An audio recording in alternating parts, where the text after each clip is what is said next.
Are you kidding me? You shoved a 1-year-old infant out of a moving car? No, Your Honor. No, that's what this says, and that's what the grand jury indicted you for. Okay. In 24 CR 2161, you were Brandon Lafleur? Yes, Your Honor. See, you were here before. You were charged with a third-degree felony of injury to a child. Have you hired another attorney? That's what.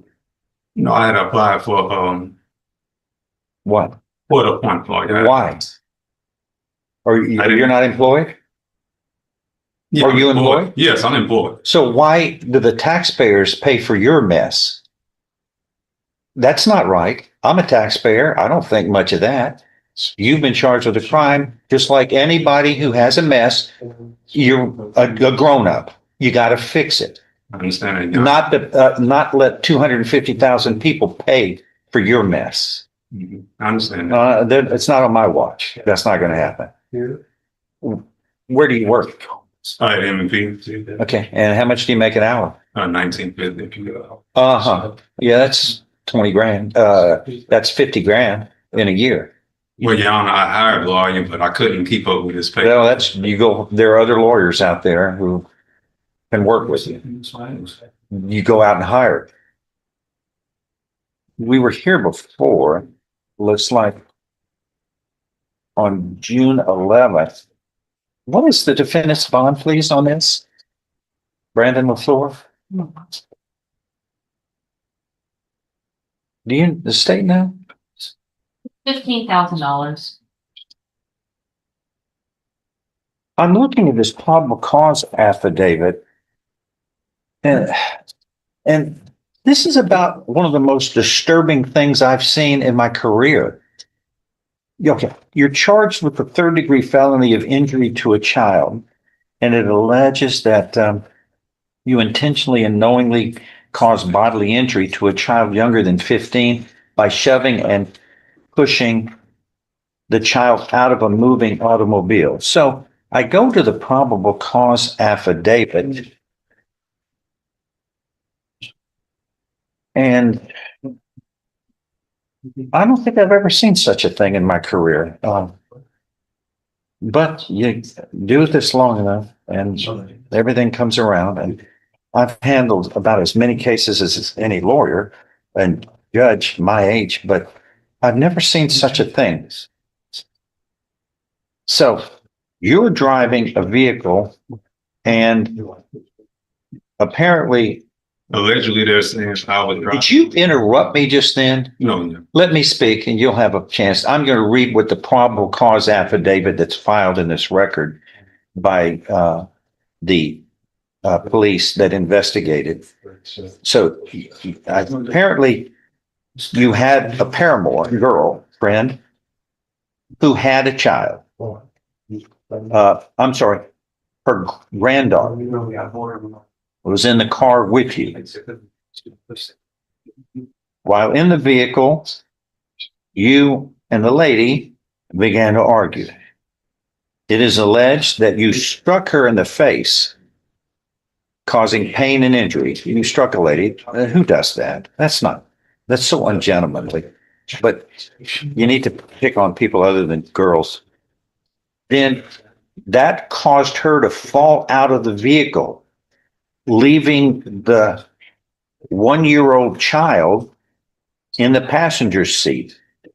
Then, according to the lady who was thrown out of the car, you tossed the 1-year-old out of the car while you were driving the vehicle, causing the 1-year-old child to injure the child's face. Are you kidding me?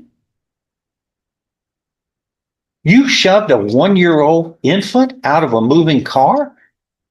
No, Your Honor. No, that's what this says, and that's what the grand jury indicted you for. So the child's, okay, hold on, let's see. The child has facial injuries, and according to this, caused by what you did. Did the child rub her own face on the road? Is that your I story? have no idea. Well, the grand jury thinks otherwise, and the police that investigated it thinks otherwise. But I must say, I'm appalled. I can't imagine throwing a one out of the car in the first place. That's so ungentlemanly. But a 1-year-old infant, a helpless infant, tossing out of a moving vehicle, and then the child's face is injured. What's his bond? $15,000. It's $100,000. It is changed based upon the circumstances to $100,000. On this court's watch, you will not harm an infant, intentionally harm a 1-year-old infant and toss them out of a moving vehicle. The grand jury says that's what you did. You're presumed innocent. I wrote the lead article on that. That's blessed to me. But the grand jury says probable cause exists for that you did this. And based upon probable cause, that's how a case moved forward. Bonds are based on the charging instrument, probable cause, and criminal history. This is one of the most disturbing probable cause affidavits I have read in my career. And I'm going to treat you like I would treat anybody in the same circumstance. Somebody charged with throwing a 1-year-old out of a moving car and causing face injuries is going to be held strictly accountable on my watch. So your bond is $100,000. But the Plus- affidavit is not true. The affidavit is not true. So now you're saying the police committed perjury. Well, we can prove that. That can all be provable later. But right now, we're going to trust what the police officers stated under oath and what the witnesses stated. You'll be taken into custody. If you post your bond, you must be at home. I don't want you driving people around in your car. You're dangerous, especially to 1-year-olds. You must be on home confinement. You can have a GPS device and you can go to and from work, to and in the most direct route possible, to and from food, to and from your lawyer that you may hire or who's ever going to represent you, and to and from court in the most direct route possible. Those are the normal orders the court gives when somebody's placed on home confinement. But anyone charged with throwing a 1-year-old out of a moving car is frighteningly a threat to everybody's well-being. That's the orders of this court. And the next event, do you have a lawyer at all representing? No, Your Honor. Okay. Okay, if you're unable to hire one because of what the orders of the court, fill out an indigent form and I can get somebody to represent you immediately. Your Honor, I did fill out one the last time I was here. Who was appointed? Nobody contacted me. I even told my bills bond I was not contacted. They said they'll make a note. Where would the indigent form be that he filled out earlier? Judge, I'm unsure if it's not in the file, when he's arraigned at the jail. Where did you fill it out at? Next door. Oh, It wasn't in there. okay. That's, Yeah. God knows where it is now. Yeah.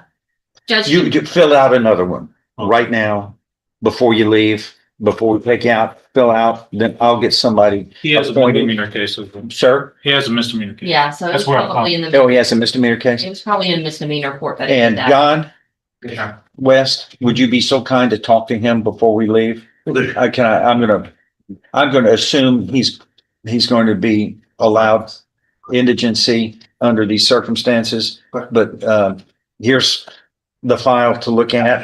And Mr. West is a very good attorney and he is one of our indigent defense lawyers, a public defender. So I want him to talk to you before we leave, sir. And I'm going to reset this for an announcement in 4 weeks. John, if there's any other appearances you feel like he needs to make sooner, let me know. But this court can't ignore the extraordinary, extreme, serious circumstances concerning what the court has in its file in the probable cause affidavit, which is what it relies on. That is all. you're taken into custody. And And well, hold on, I have, Well, I gave it, you say you're taking me into custody? yes, yes, you're in custody until you can post a $100,000 bond. You just can't write a check for it here.